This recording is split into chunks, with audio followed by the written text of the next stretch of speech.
হয়েছে না? আমিও খেলাম একটু। আমরা জেনারেলি রাতের বেলা ডিনার করি না, তোমরা জানো। তো একটু আগে না, 1-1.5 ঘন্টা আগে ভাই মানে রাজ ফোন করে বললো আলু পরোটা খাবি, মানে জিভে জল আসছে। তো আলু পরোটা খাবি? তো আমি বললাম যে রাতে তো খাই না, একটা একটা করে খাবো, মানে আমি একটা, মিস্টার দে একটা, মানে দুটো। তো সেই হিসাবে আলু পরোটা পাঠিয়েছে, আর সেই সঙ্গে সঙ্গে এখানে এটা পাঠিয়েছে হচ্ছে মাটন কিমা কষা বলতে পারো, এটা একদম ঝাল ঝাল করে। তো রিও খায় না, রিওর জন্য পাঠাতে না করেছিলাম, রিও আলু পরোটা খায় না, কিন্তু খেতে সুপার হয়েছে। ফার্স্ট টাইম ভেবেছিলাম হয়তো মেজমা করেছে, কিন্তু মেজমা না, আমার মনে হচ্ছে রাজি করেছে।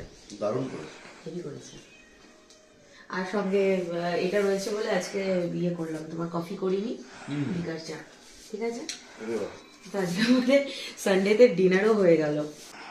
আমার আবার এইসব একটু ভাত দিয়ে বেশি ভালো লাগে, বাট খেতে দারুণ হয়েছে, দারুণ।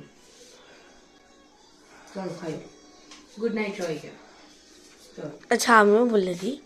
দারুণ বলছি, ধরছি না। Good night, tata.